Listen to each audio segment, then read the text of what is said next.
com a paz do Senhor. Amém? Os nossos irmãos estão chegando para cultuar a Deus. Nós sabemos que é um momento especial, a semana que Deus nos deu, uma semana de bênçãos, a nossa vida, tudo vem das mãos de Deus. E aqui estamos nessa manhã para cultuar a Deus, por tudo que Ele tem feito em nossas vidas. Nós estaremos orando, pedindo a Deus que Ele nos conduza nesse culto de adoração. Vamos orar a Deus. Pai, na Tua presença estamos aqui nesta manhã. Nossos irmãos estão chegando à Tua casa de adoração e nós já estamos aqui para Te adorar. O Senhor que nos ama, o Senhor que cuida da nossa vida, o Senhor que nos sustenta a cada instante, a cada momento. Pai, nós Te louvamos pelo Teu grande amor por nós revelado em Cristo Jesus. Derrama sobre nós, Senhor, cada dia, mais e mais a Tua graça e do Teu amor.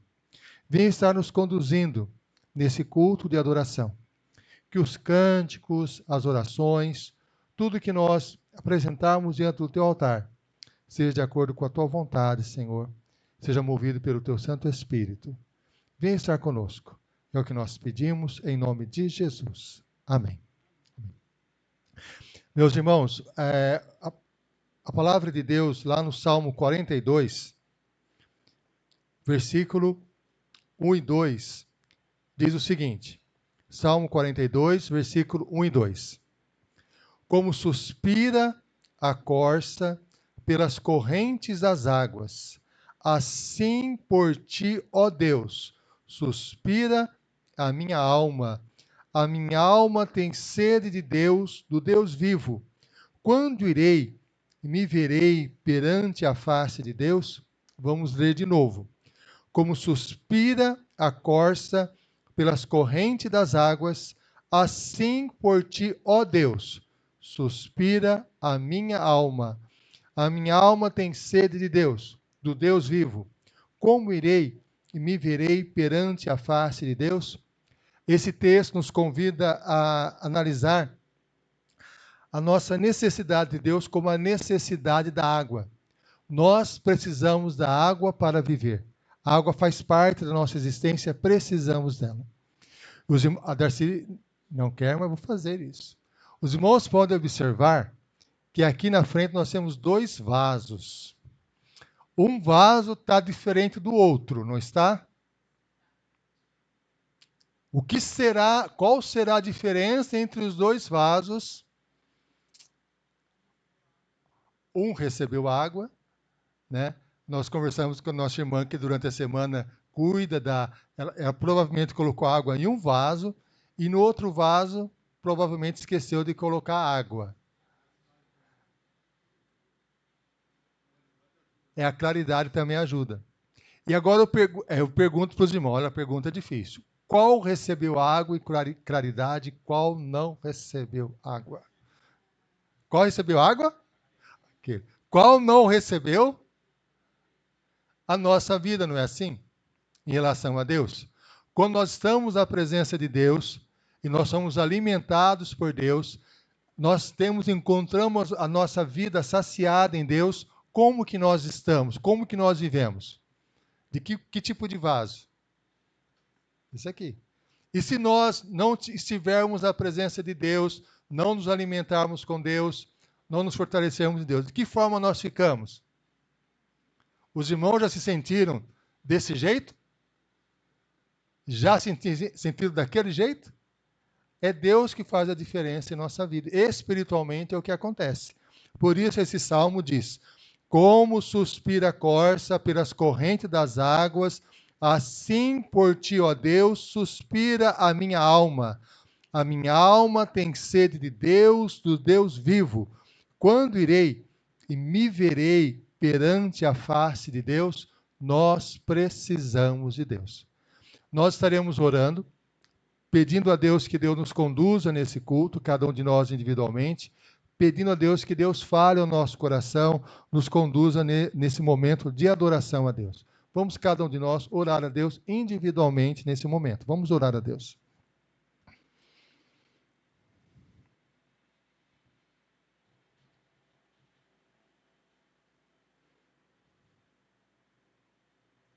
Querido Pai, Nós precisamos de Ti.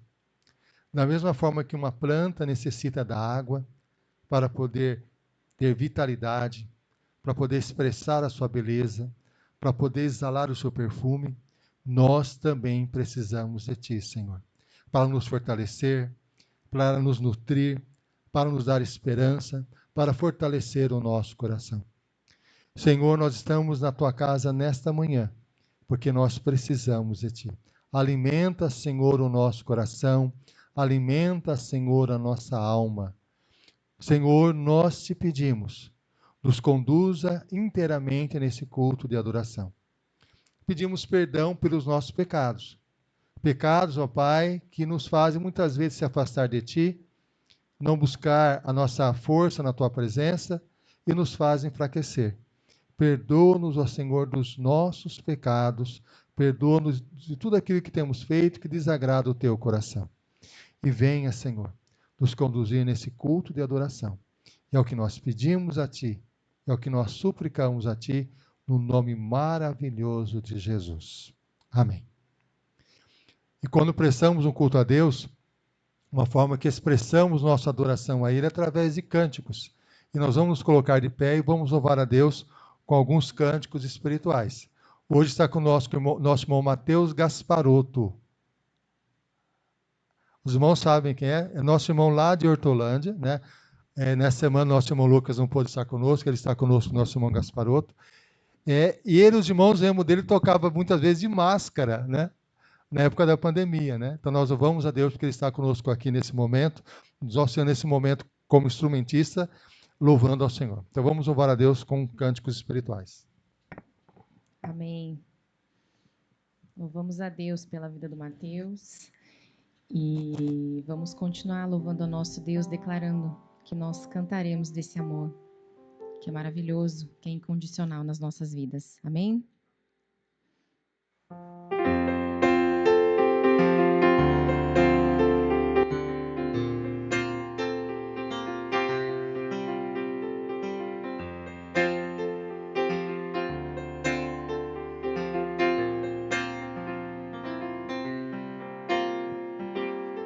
Os montes correm para o mar, Deus rio de amor por mim. Eu abrirei meu coração, deixando a tua cura entrar. Me alegro por te pertencer, levantarei as minhas mãos. O teu amor me alcança e me faz louvar a ti.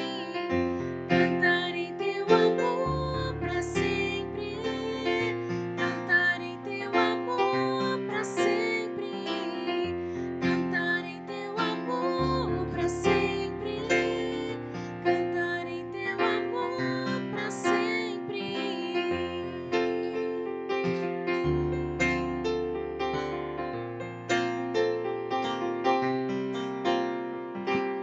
Nos montes correm para o mar, teus rios de amor por mim. Eu abrirei meu coração, deixando a tua cura entrar. Me alegro por te pertencer, levantarei as minhas mãos. O teu amor me alcança e me faz louvar a ti. Cantarei teu amor para sempre, cantarei teu amor para sempre, cantarei teu amor para sempre, cantarei teu amor para sempre. Meu coração exulta, com alegria eu canto. Se o mundo conhecer a ti, ele se encherá com a tua alegria. Meu coração exulta, de alegria eu canto. Se o mundo conhecer a ti, ele se encherá com a tua alegria. Cantarei teu amor para sempre, cantarei teu amor para sempre, cantarei teu amor para sempre, cantarei teu amor para sempre. Amém.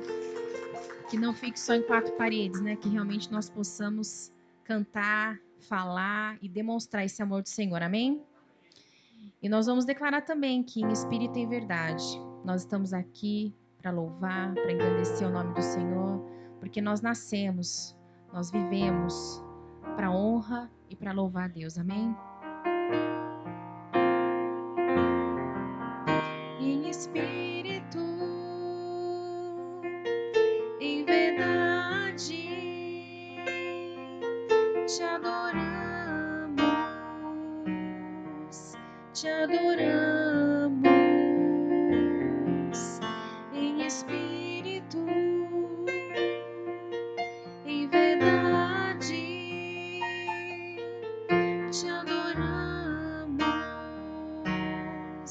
te adoramos, Rei dos Reis e Senhor, te entregamos nosso viver,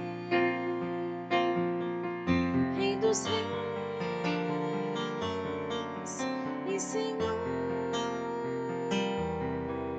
te entregamos nosso viver pra te adorar, ó Rei dos Reis. Foi que eu nasci, ó Rei Jesus. Meu prazer é te louvar, meu prazer é estar na casa do Senhor, meu prazer é viver na casa de Deus, onde flui o amor.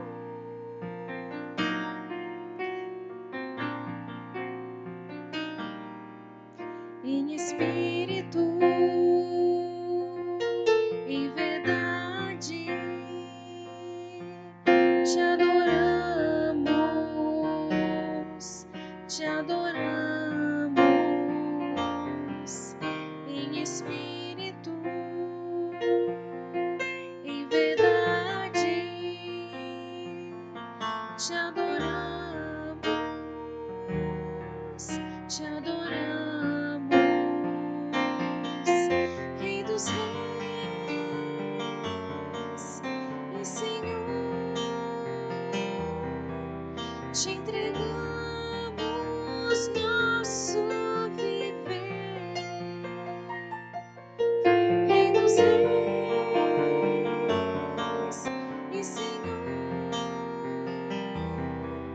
te entregamos nosso viver pra te adorar, ó Rei dos Reis. Foi que eu nasci, ó Rei Jesus. Meu prazer é te louvar, meu prazer é estar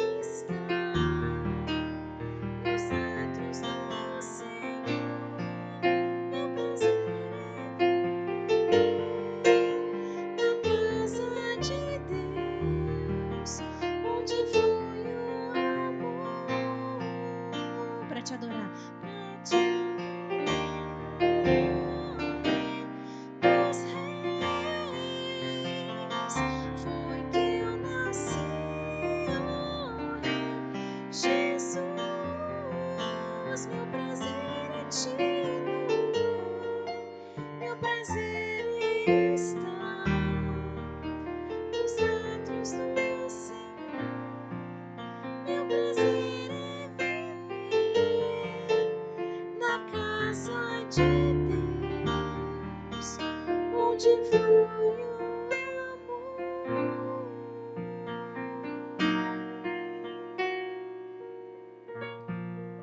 Amém. E o nosso Senhor, Ele é grande e Ele é muito digno de receber toda a honra e toda a adoração.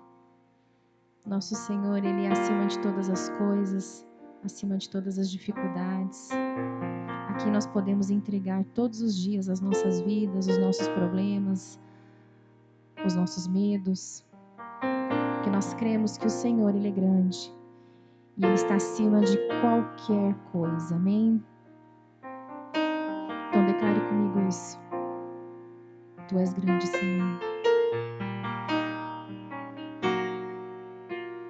Grande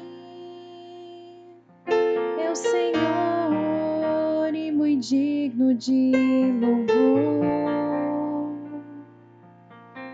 Na cidade do nosso Deus, seu santo monte. Alegria de toda a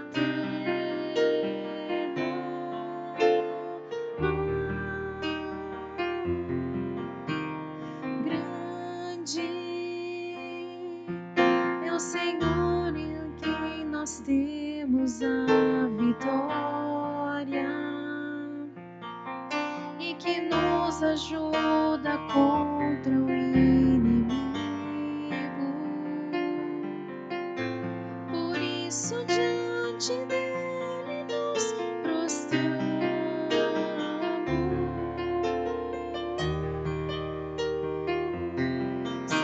Queremos o teu nome engrandecer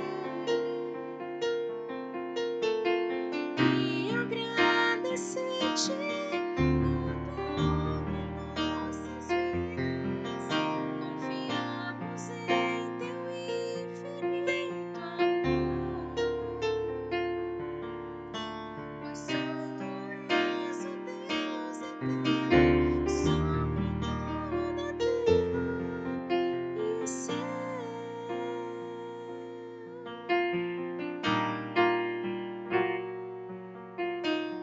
Grande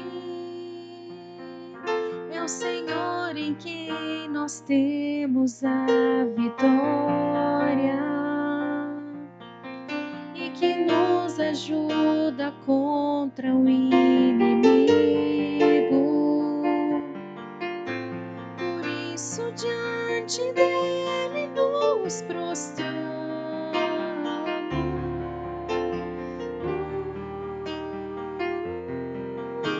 Queremos o teu nome engrandecer e agradecer-te por tua obra em nossas vidas. Confiamos em teu infinito amor, pois só tu és o Deus eterno sobre toda a terra e céu.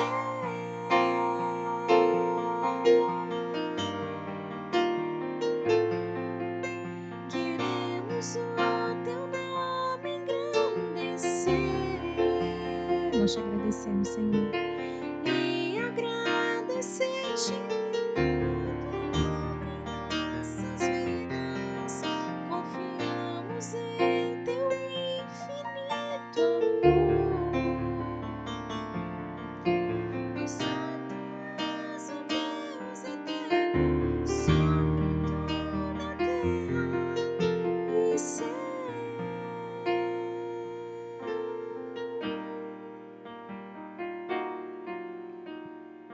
Obrigada, Senhor, porque nós confiamos em Ti. Porque nós confiamos, Senhor, que a vitória, Senhor, que nós somos mais que vencedores em Cristo, Senhor Jesus. Receba, Senhor, todo louvor e toda adoração, Senhor Jesus. Que realmente, Senhor Jesus, possamos ter declarado tudo isso que nós cantamos de coração, Senhor. Que realmente possamos cantar do Teu amor, que realmente possamos Te adorar, Te engrandecer e saber que nós estamos aqui vivendo para Te adorar, Senhor. Receba todo louvor e toda adoração em nome de Jesus. Amém.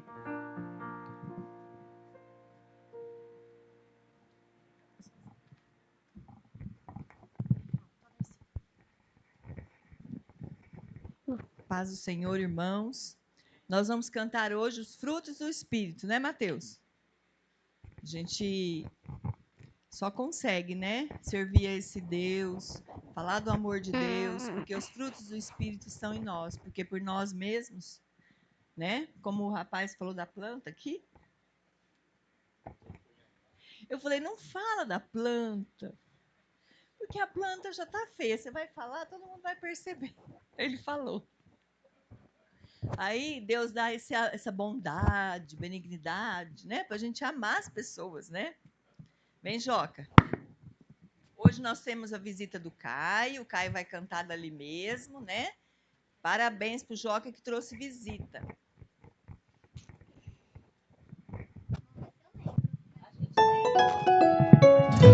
O fruto do Espírito tem 9 partes, parece tangerina. É o sabor mais doce que transforma e traz uma nova vida. Só recebe o fruto aquele que obedece e em Deus confia. E em você um milagre vai acontecer. Oh, que coisa linda! É o amor, a alegria, a paz e paciência, amabilidade, bondade, fidelidade, mansidão e o domínio próprio, amor, alegria, paz e paciência, amabilidade, bondade, fidelidade, mansidão e o domínio próprio.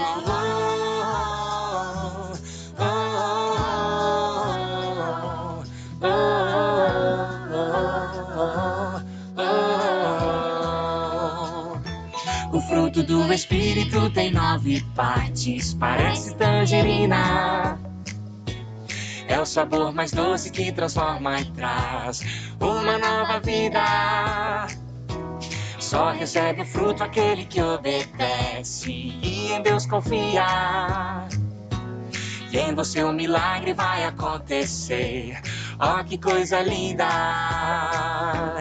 É o amor, a alegria, a paz e paciência, amabilidade, bondade, fidelidade, mansidão e o domínio próprio, amor, alegria, paz e paciência, amabilidade, bondade, fidelidade, mansidão e o domínio próprio, amor, alegria, paz e paciência, amabilidade, bondade, fidelidade, mansidão e o domínio próprio, amor, alegria, paz e paciência, amabilidade, bondade, fidelidade, mansidão e o domínio próprio.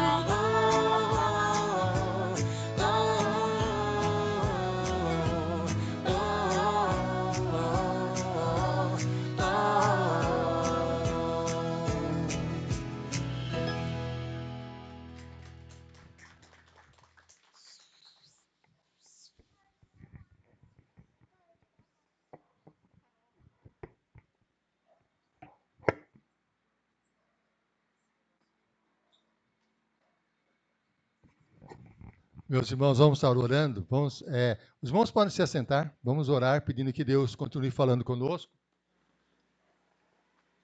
E fale conosco agora através da sua palavra. Só um minutinho.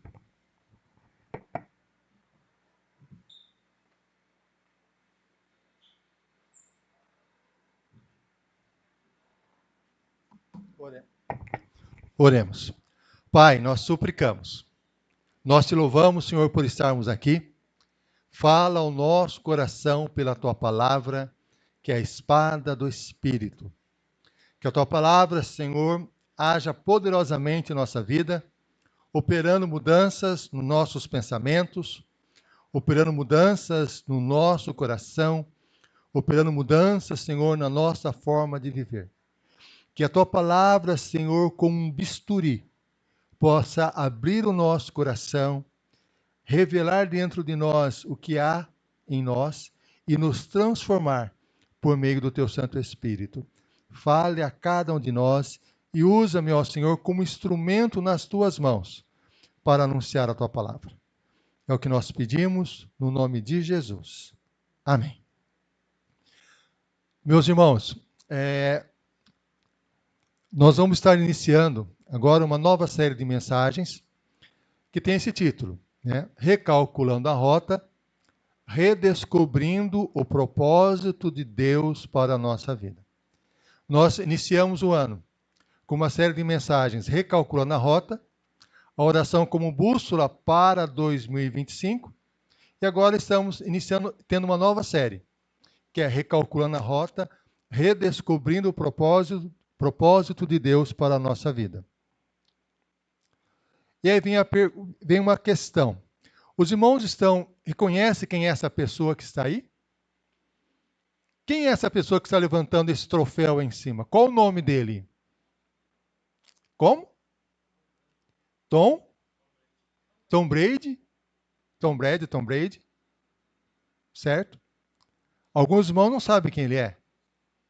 Uma boa parte sabe quem ele é. Como? Futebol americano, exatamente. E se nós formos analisar, vamos fazer uma comparação. No Brasil, o esporte mais popular do Brasil é o futebol. E uma pergunta difícil, que eu acho que poucos irmãos sabem. Quem é o rei do futebol? Pelé. E Pelé normalmente é considerado o rei do futebol por vários motivos. Um dos motivos é porque ele ganhou 3 Copas do Mundo. 3 Copas do Mundo. Ele foi eleito o atleta do século pela capacidade dele, pelos mais de 1.000 gols que ele fez. Para os americanos, o futebol para eles é o chamado futebol americano, né? E no caso dos americanos, o final da Copa do Mundo para nós, eles chamam de Super Bowl. Os Estados Unidos param para ver o Super Bowl, certo? Os artistas mais famosos cantam no Super Bowl, todo mundo para, né, para ver o que vai acontecer, como vai ser esse jogo, quem vai ganhar esse jogo. E por que esse personagem aí, Tom Brady? O Pelé ganhou 3 vezes a Copa do Mundo, certo? Tom Brady ganhou 7 vezes o Super Bowl. 7 vezes. Um homem, Tom Brady, extremamente rico, extremamente famoso, certo? E ele se casou com a mulher que era considerada durante muito tempo a mulher mais linda do mundo, que é a Gisele Bündchen, brasileira. E em uma entrevista, Tom Brady respondeu o seguinte para o entrevistador dele. Um homem que quer alcançar todo o sucesso que pudesse imaginar, que a sociedade hoje propaga. Fama, dinheiro, casou com a mulher mais linda do mundo, 7 vezes campeão da Super Bowl. E ele respondeu o seguinte na entrevista: você acha que falta alguma coisa? Ele disse assim: eu sinto no meu coração que isso não é o suficiente. Existe algo mais. Eu preciso de algo mais. O meu coração ainda não está satisfeito. Por isso, quando nós pensamos sobre recalcular a rota, redescobrindo o propósito de Deus para a nossa vida, a primeira questão que nós temos que refletir é essa. O que faz a vida valer a pena? O que faz a vida valer a pena?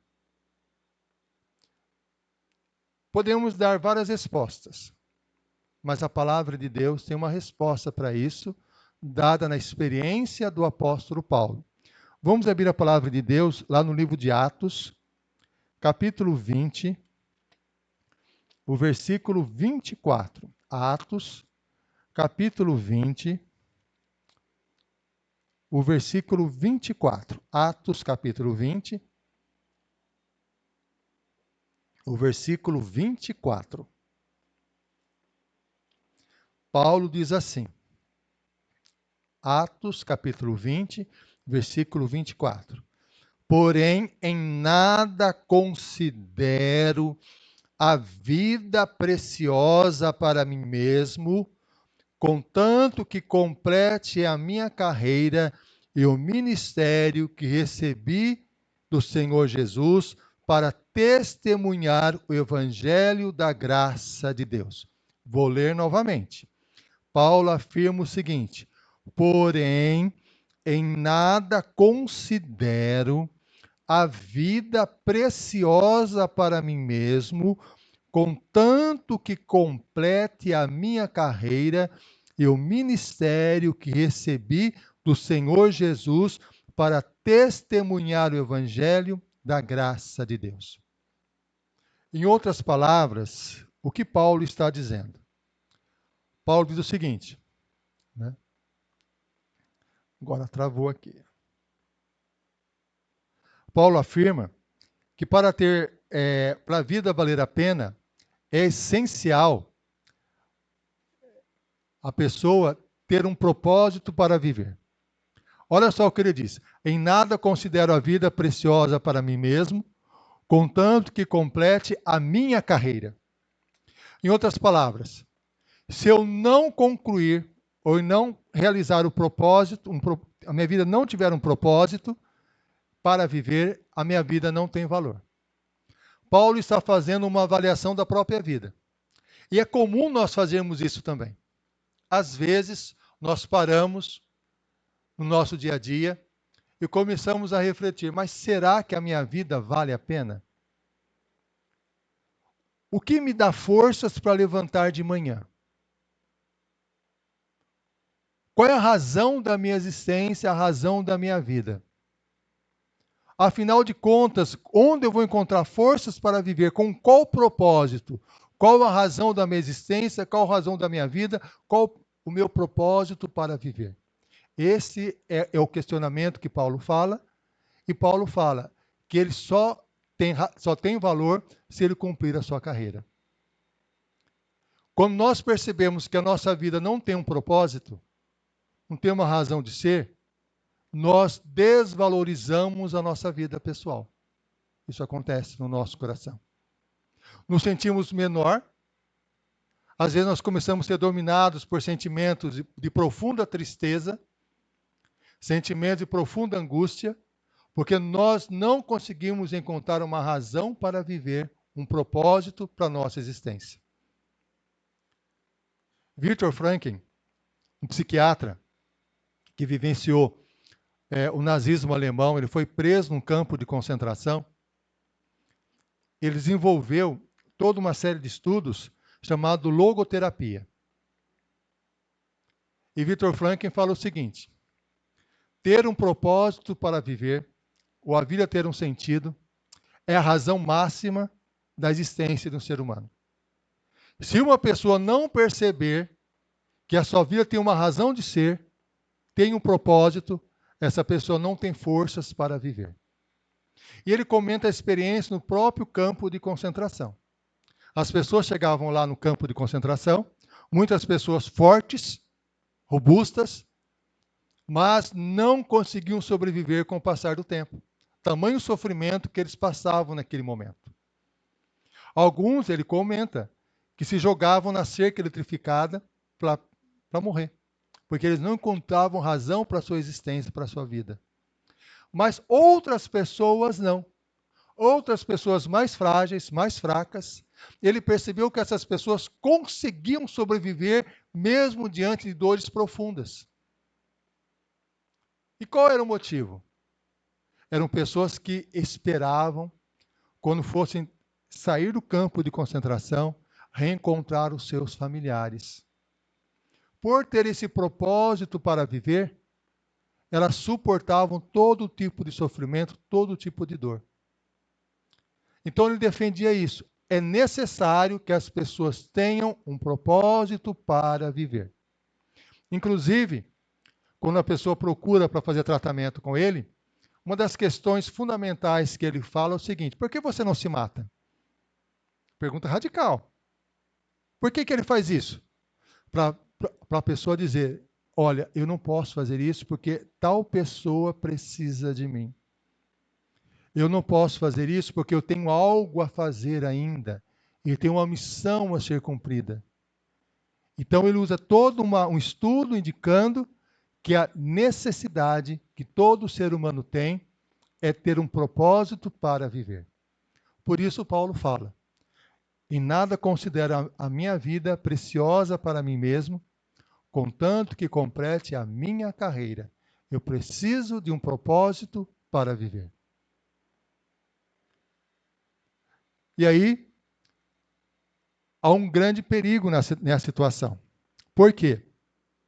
Na busca de um propósito para viver, muitas vezes nós podemos cair em situações perigosas, que é a seguinte: nós não conseguimos encontrar o propósito para viver simplesmente pensando na nossa satisfação pessoal.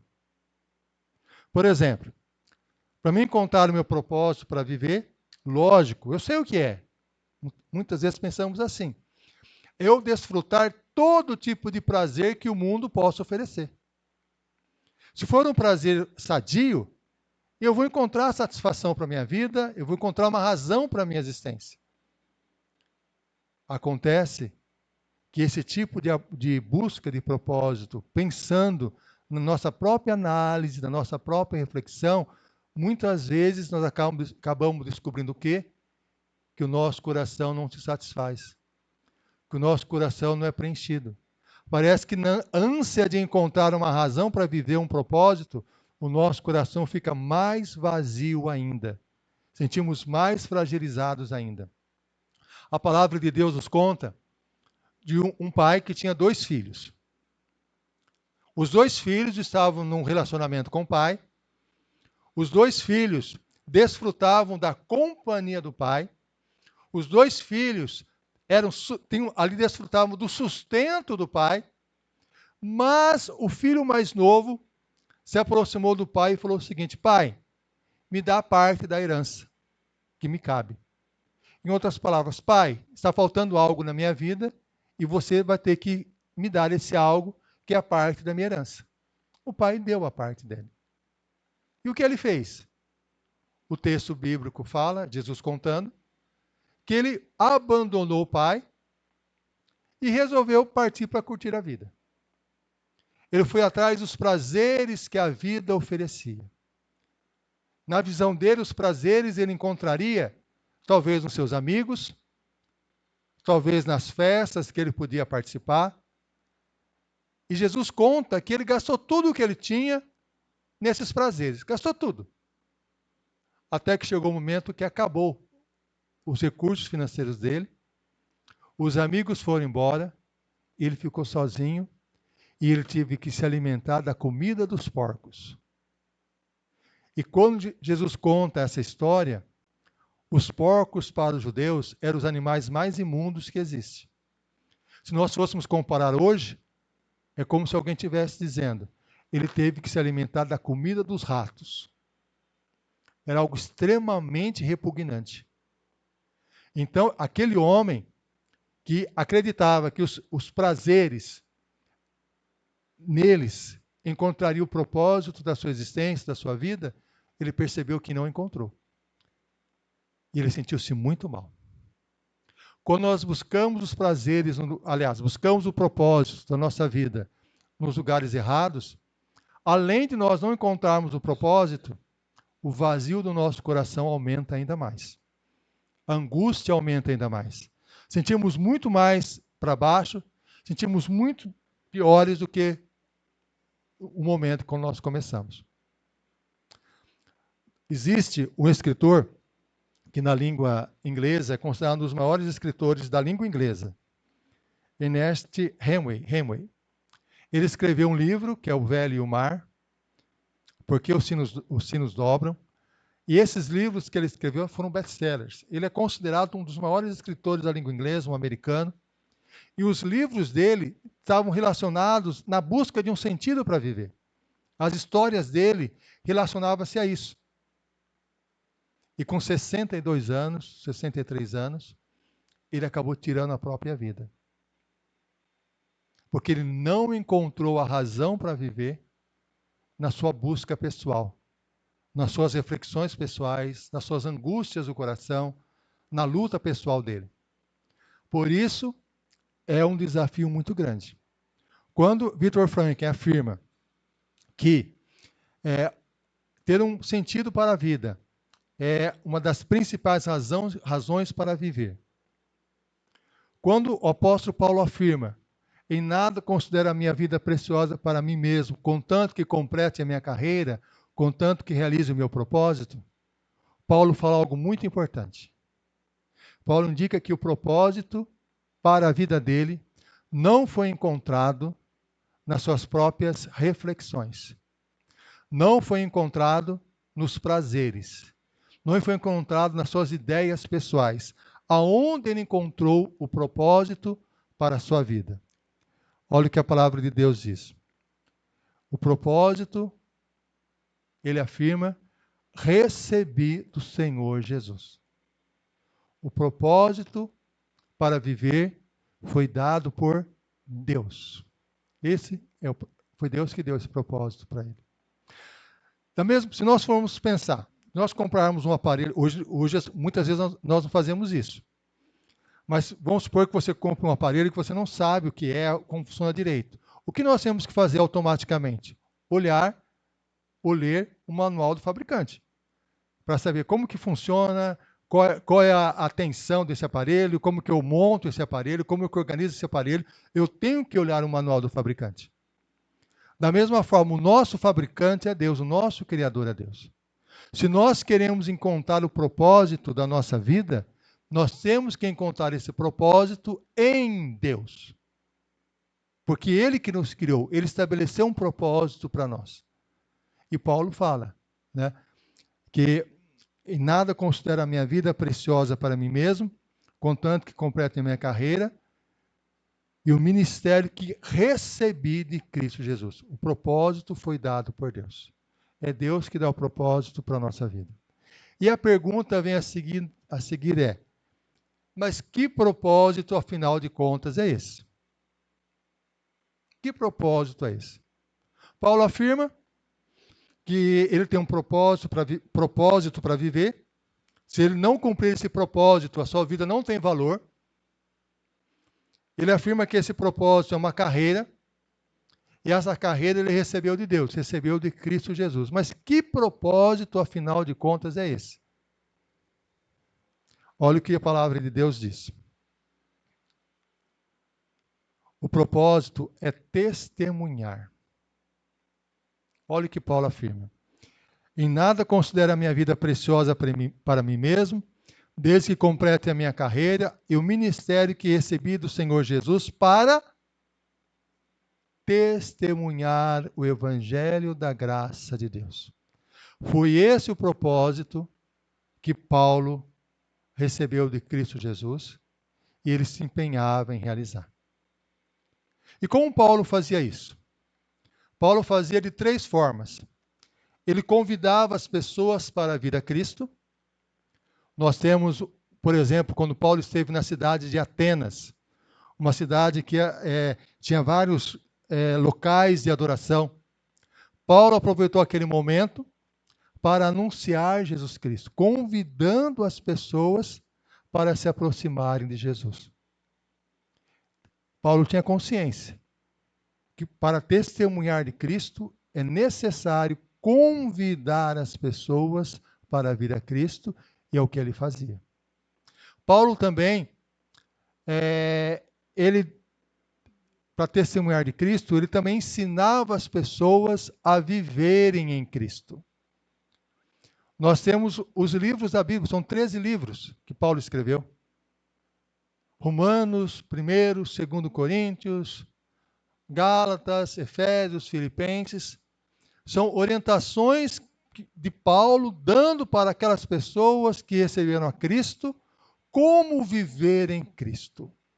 Então, Paulo o tempo todo ensinava as pessoas a viverem em Cristo através do seu trabalho, do seu ministério de testemunhar.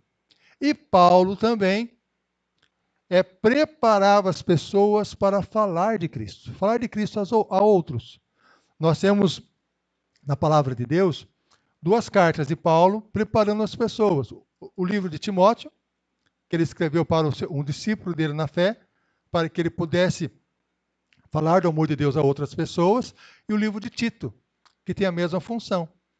Então, Paulo, ele considerava que a missão Aliás, o propósito de Deus para a vida dele, de testemunhar de Cristo, envolvia, naturalmente, ele convidar as pessoas para a vida a Cristo, ensinar as pessoas a viver em Cristo e preparar as pessoas para falar de Cristo. E aí surge uma questão que nós podemos levantar, que é a seguinte, né? Esse propósito de Paulo é um propósito pessoal e intransferível. Paulo não tinha como passar esse propósito para ninguém. Por isso ele fala, minha carreira é meu propósito, é minha carreira. E nós sabemos que Deus preparou Paulo para que ele exercesse essa função. Paulo aprendeu aos pés de Gamaliel, um grande estudioso da Bíblia naquela época. Paulo, ele nasceu em Tarso. Paulo era tanto judeu como romano. Então isso facilitou ele pregar o evangelho de Cristo Jesus. Paulo foi preparado por Deus para anunciar Cristo nos lugares que ele anunciou. E essa missão de Paulo era uma missão pessoal. Deus o chamou para essa missão, esse propósito, e era um propósito, nós podemos dizer, intransferível, realmente não podia passar para ninguém. Mas e nós? O propósito de Deus para nós é o mesmo. Deus também estabeleceu para a nossa vida esse propósito de testemunhar de Cristo Jesus. E como fazemos isso? Da mesma forma que Paulo, convidando as pessoas para vir a Cristo. Mas como eu faço isso? Convidar as pessoas que nós conhecemos, amigos, familiares, para que se aproximem de Jesus. Ensinar as pessoas a viver em Cristo. Compartilhando com as pessoas que nós conhecemos, familiares, amigos, o que nós aprendemos de Cristo Jesus. Essa é a nossa missão. E também preparar as pessoas para falar de Cristo. Ensinar outras pessoas a fazer a mesma coisa que nós fazemos. Esse é o propósito de Deus para a nossa vida. Esse é o propósito. E esse propósito, também da mesma forma, é pessoal e intransferível. Por que é pessoal?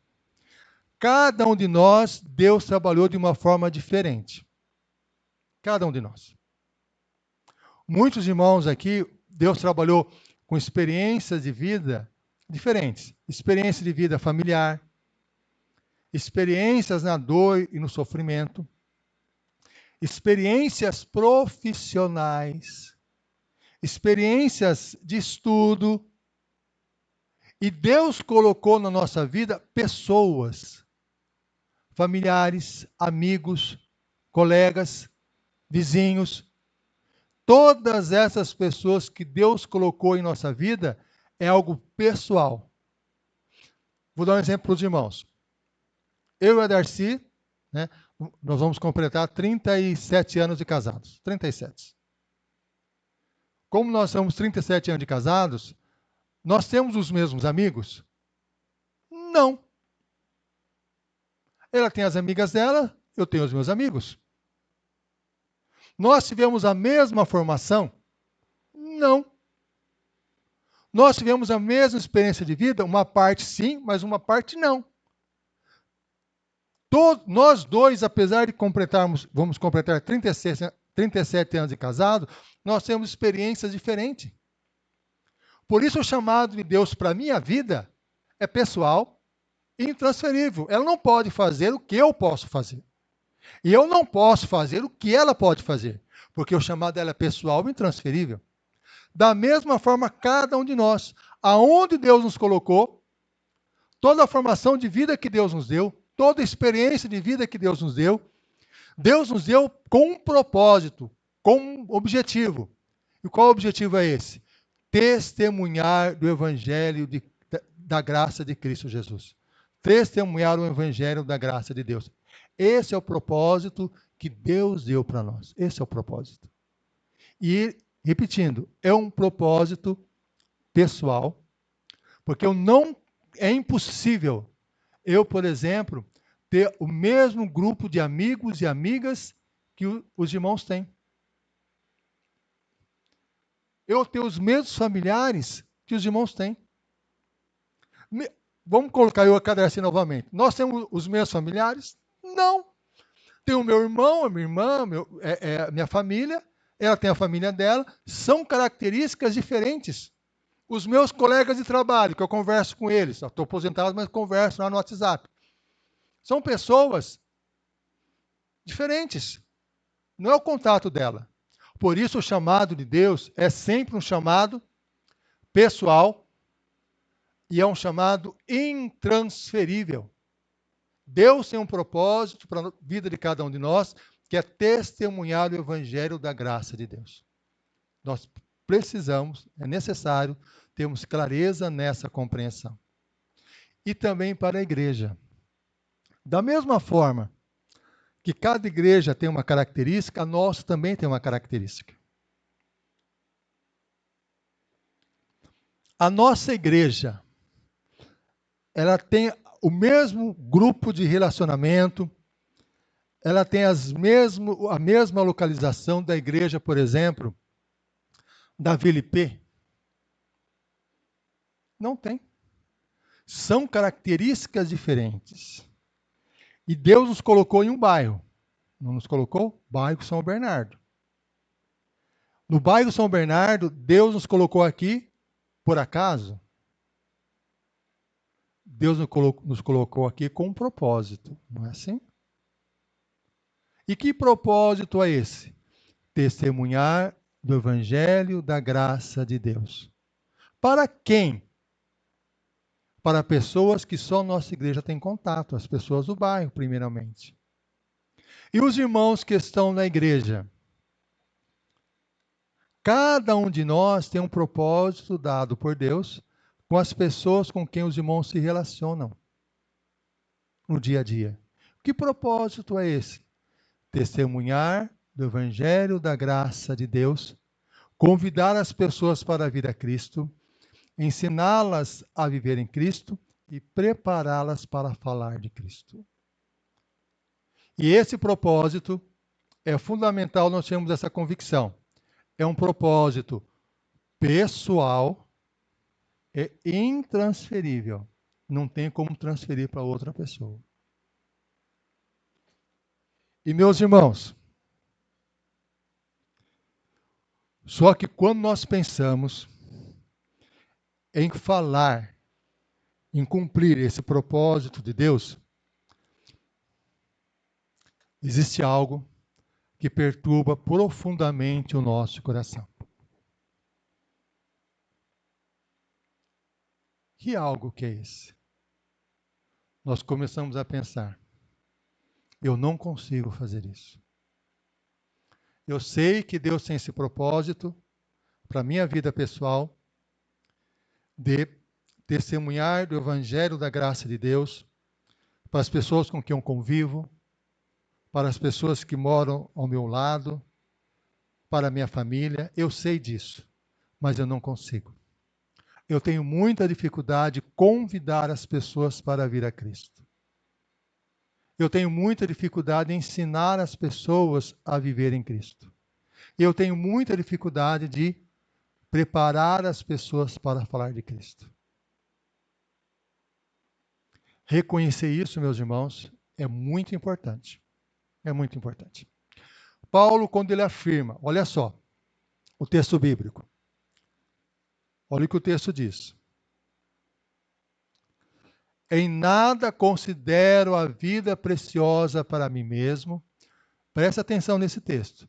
Contanto que complete a minha carreira, o ministério que recebi de Cristo Jesus, para testemunhar o evangelho da graça de Deus.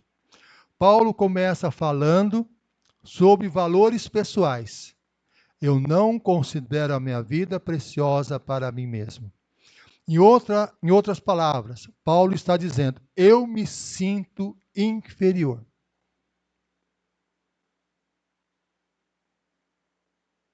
Eu me sinto aquém daquilo que eu deveria fazer. Eu me sinto menor.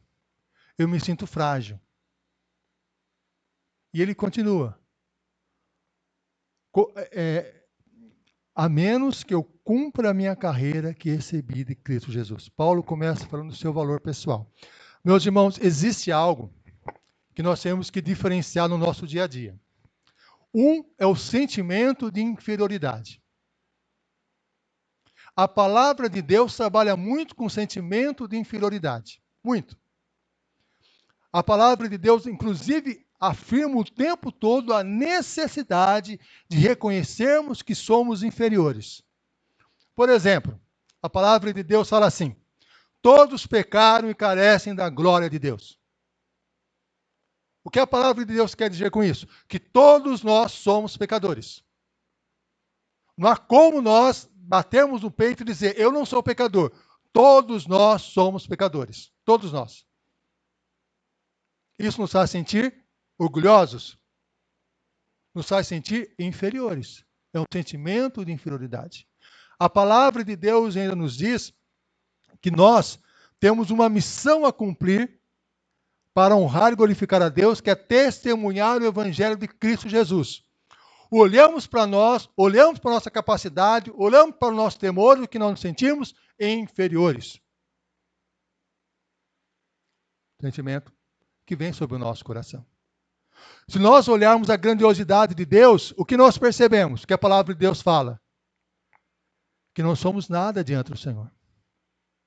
Inclusive o próprio Senhor Jesus afirma, sem mim nada podeis fazer. Em outras palavras, a palavra de Deus enfatiza a necessidade de sentirmos inferiores.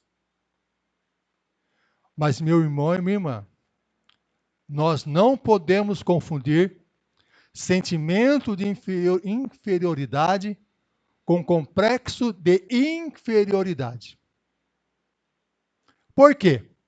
Paulo, quando ele avalia a sua vida e diz que ele não julga a sua vida preciosa para ele próprio, ele automaticamente ele assume, eu tenho algo a ser feito. O meu sentimento de inferioridade me impulsiona a testemunhar do Evangelho de Cristo Jesus. Eu preciso testemunhar mais de Cristo. O sentimento de inferioridade dele o impulsionava a testemunhar de Cristo. Se me falta algo, eu vou lutar para alcançar aquilo que está me faltando. Testemunhar de Cristo. Qual a diferença de complexo e inferioridade? O complexo de inferioridade é diferente. Quando nós nos sentimos pequenos, inferiores, e nós começamos a dar justificativas. Eu sou pequeno, sou fraco. Porque eu não estudei a Bíblia direito. Porque eu não aprendi como deveria aprender. Porque eu passei muitas dificuldades na minha vida. Porque por causa daquilo outro. Isso é chamado complexo de inferioridade. Por que é complexo? Porque eu crio um grupo de justificativas para manter a minha situação sem qualquer alteração. Vou dar um exemplo para os irmãos como funciona em outras áreas da vida. Vamos supor, os irmãos conhecem pessoas assim. Você fala para a pessoa assim, olha, você tem que fazer uma atividade física. A pessoa se sente inferior, eu preciso mesmo. Sentimento de inferioridade está legal. Aí a pessoa, eu estou precisando, então eu vou fazer. Eu vou lidar com a situação. E qual é o complexo? A pessoa fala, eu preciso, mas você não sabe como é difícil a minha vida. Eu faço isso, faço aquilo outro, a minha vida é complicada. Você não sabe a luta que eu tenho travado. Você não sabe as dificuldades que eu tenho. Então a pessoa cria todo um grupo de justificativas para manter a situação da forma que está. Os irmãos já conversaram com pessoas no qual você disse o seguinte, você tem que estudar. Se você estudar, melhora. E a pessoa começa. Você não sabe que não dá para estudar, não tem tempo para estudar. E começa a falar para justificar o comportamento dela.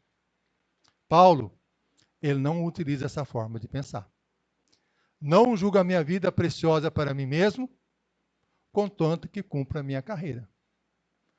Eu me senti inferior, me impulsiona a testemunhar do Evangelho de Cristo.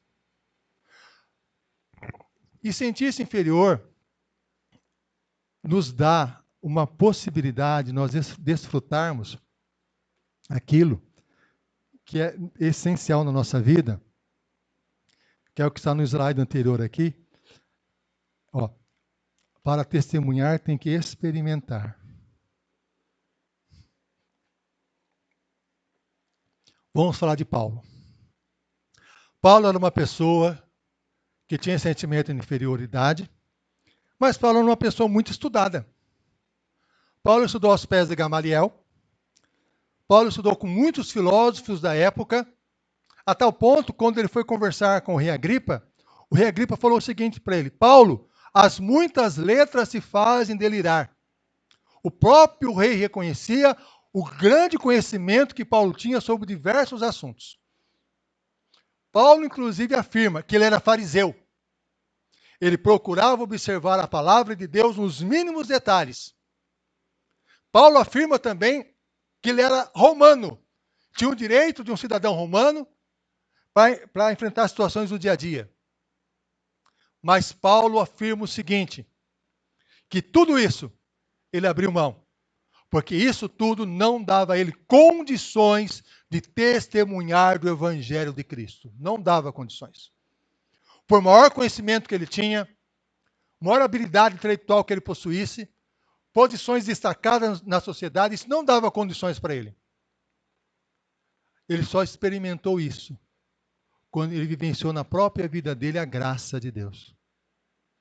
Ele estava indo para perseguir a igreja que estava em Damasco, e nessa viagem, Jesus se apresentou a ele, ele pediu perdão a Deus e recebeu a Cristo na sua vida, chamando Cristo de Senhor. Ele experimentou a graça de Deus. Por isso, quando ele fala testemunhar da graça de Deus, é testemunhar algo que ele experimentou na sua vida. Nós não temos forças para testemunhar mesmo. Mas, se nós experimentarmos o poder de Deus em nossa vida, nós testemunharemos do poder de Deus. Vou fazer uma pergunta para os irmãos. A palavra de Deus fala sobre a criação, os 7 dias de criação. No 7º dia Deus descansou. Qual foi o dia da criação em que o homem foi criado?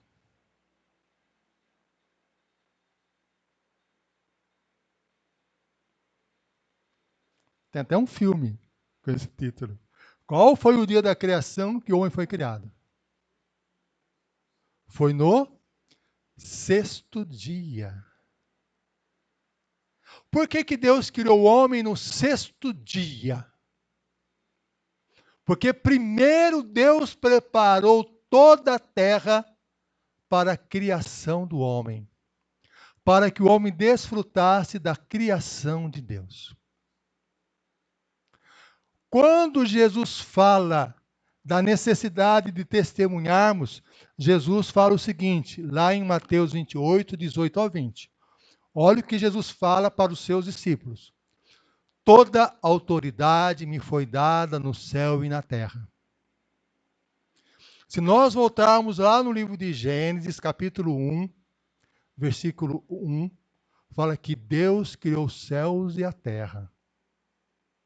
O texto céus e a terra na palavra de Deus não é apenas a questão física.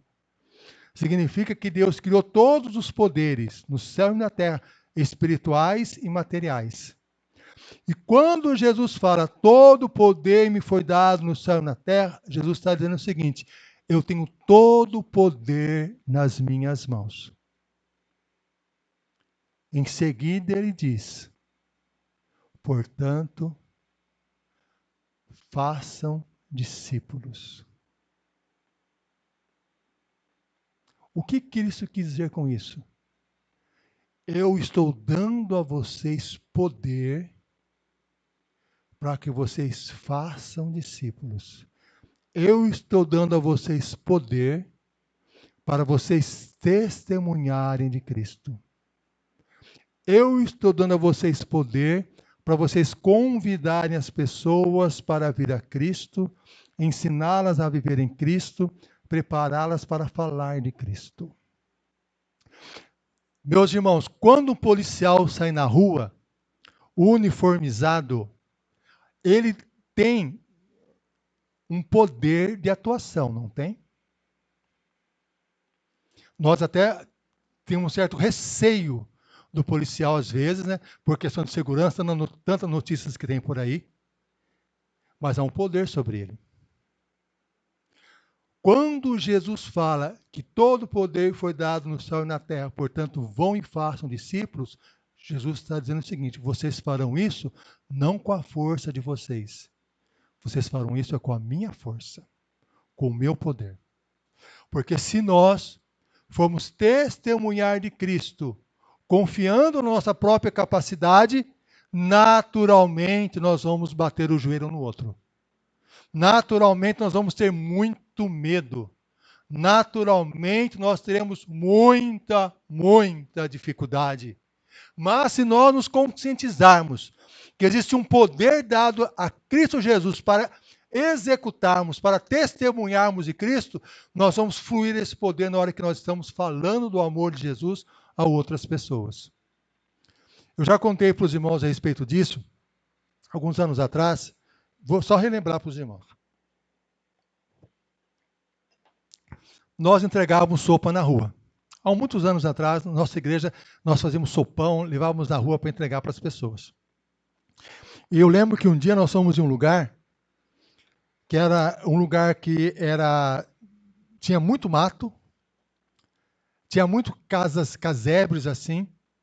Nós entramos no meio do mato para levar sopa e tal. Aí uma pessoa disse o seguinte para nós: olha, tudo bem você ficar aqui, mas naquele lugar você não vai não, porque ali é muito perigoso. Porque ali tem uma pessoa muito brava e estava com a porta fechada, nem se aproxime de lá. Naquele momento, Deus colocou no nosso coração: vai. Nós fomos lá, batemos a porta e falamos simplesmente aqui. Falamos assim: estamos aqui em nome do Senhor Jesus para trazer sopa para você. Abra a porta que nós queremos dar sopa. Na hora a pessoa abriu a porta. Por que isso aconteceu? Porque estava indo no poder de Cristo Jesus.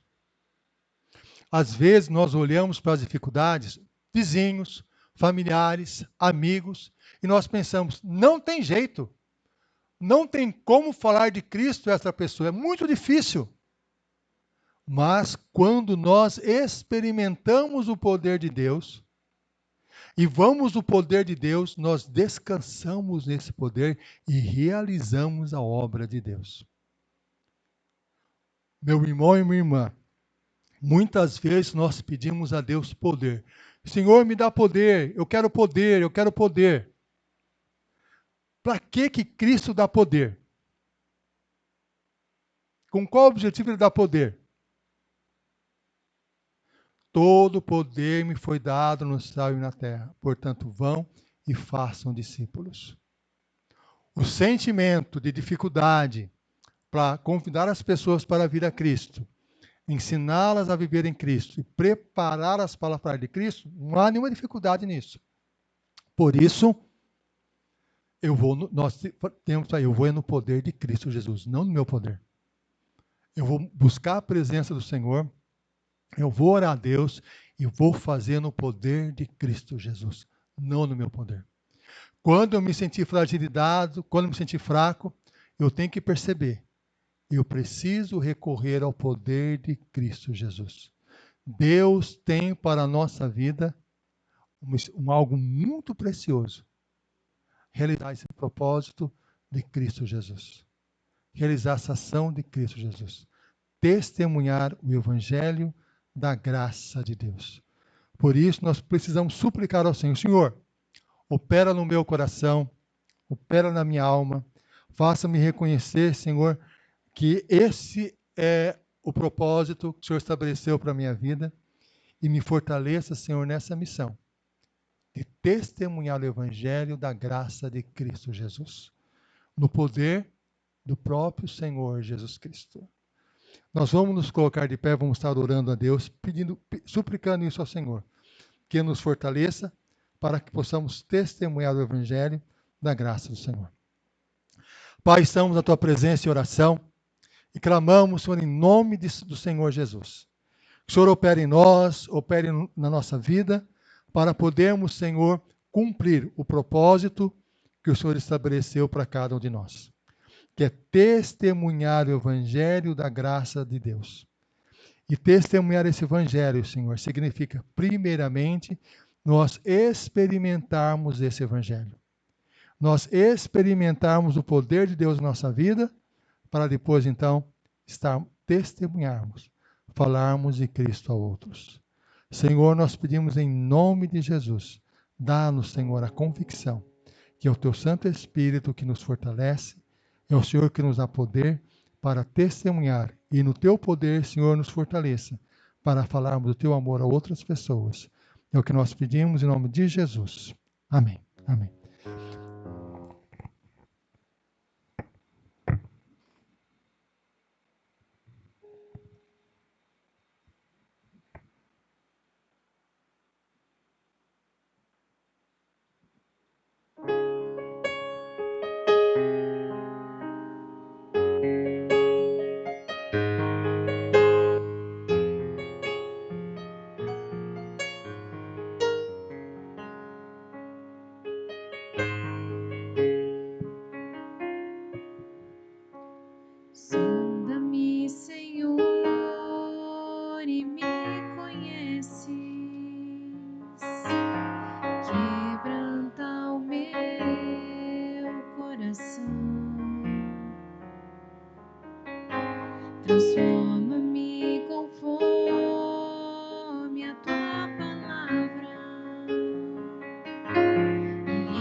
Os irmãos podem se assentar. Meus irmãos, quando nós anunciamos a palavra de Deus, um dos maiores desafios que Deus coloca no nosso coração é anunciar a palavra de Deus com clareza. E a gente sempre percebe a necessidade de cada dia mais buscar ao Senhor para poder anunciar a sua palavra com clareza. Esse é um desafio constante no nosso coração, que nos leva, eu pessoalmente, a estarmos buscando mais a Deus, buscando mais orientação a Deus, e é isso que nos leva, cada um de nós também, individualmente, pedir a Deus, Senhor, que eu possa anunciar o teu amor para outras pessoas também, com mais clareza, com mais firmeza, no poder do teu Santo Espírito. Olha o que diz a palavra de Deus aqui em Mateus 28, 18 a 20. Jesus, aproximando-se, falou-lhes, dizendo: toda a autoridade me foi dada no céu e na terra. Ide, portanto, fazei discípulos de todas as nações, batizando-os em nome do Pai, e do Filho e do Espírito Santo, ensinando-os a guardar todas as coisas que vos tenho ordenado. E eis que estou convosco todos os dias, até a consumação do século. Nós temos um desafio no coração de cada um de nós, de testemunharmos o Evangelho da graça de Deus no poder do Espírito Santo do Senhor. Domingo passado nós tivemos nosso culto aqui de aniversário da nossa igreja. A igreja estava, lotada, tinha bastante gente no domingo passado. E aí alguns irmãos falaram, mas que bonito, né? Vamos fazer sempre assim. Meus irmãos, em Hortolândia, quando nós começamos, há muitos anos atrás, nós íamos lá, Hortolândia, tinha 5 pessoas. 5. Os irmãos se lembram disso? Hã? 3 pessoas, exatamente.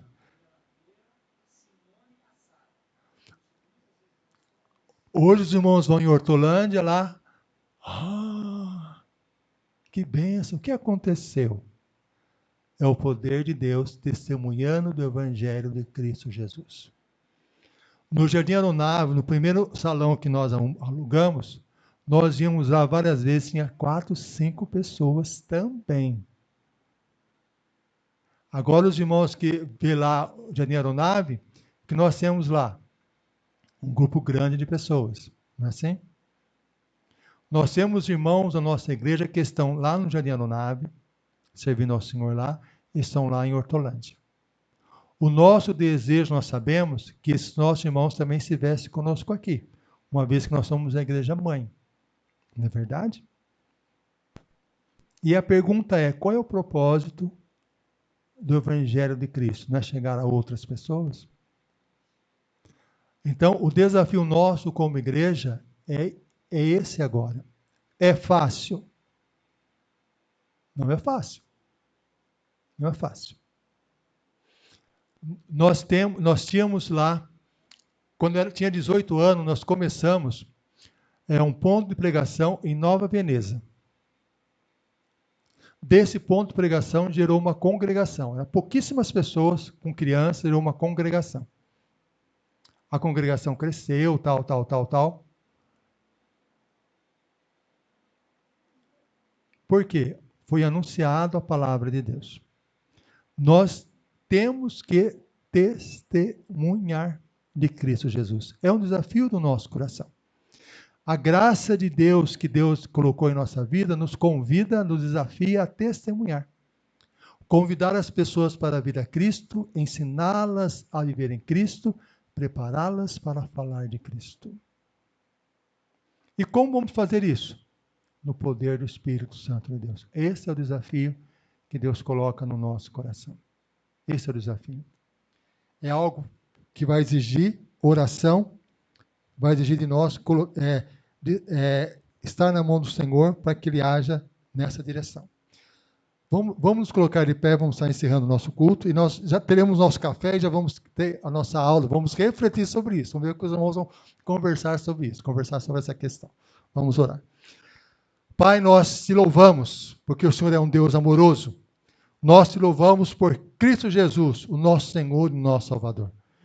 Venha estar conosco durante esse restante de dia, na aula que nós teremos, e venha estar conosco também, Senhor, durante essa semana, que nós possamos, Senhor, cumprir o propósito que o Senhor colocou no nosso coração, de testemunhar o Evangelho da graça de Deus em Cristo Jesus. Que a graça do nosso Senhor e Salvador Jesus Cristo, o amor de Deus nosso Pai e a comunhão do Espírito Santo esteja com cada um de nós, esteja com todos os nossos familiares e com todo o povo de Deus para todos sempre. Amém. Amém. Que Deus nos abençoe. Amém.